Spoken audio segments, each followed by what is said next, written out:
Ako hindi naman sa lasing. Oh, pre, alam namin ikaw pa, malakas ka. Ako'y nagpapasalamat lang sa Diyan na kayo naging tunay kong kaibigan. Pre, hindi sa lasing ako ah. Pre, pasensya din kasi minsan di ako makapunta. At Oo. ako'y may trabaho. Ha? Ganyan talaga, kailangan maghanap buhay. Naiintindihan ko yun. Ang akin lang ay gusto kong magpasalamat. Nagpapasalamat din ako at napakatunay na kaibigan sa akin.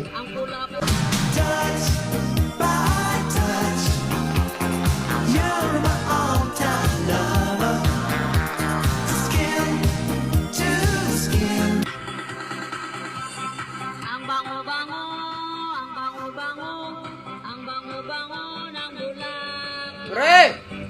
Pare! Shut na! Alam, pre.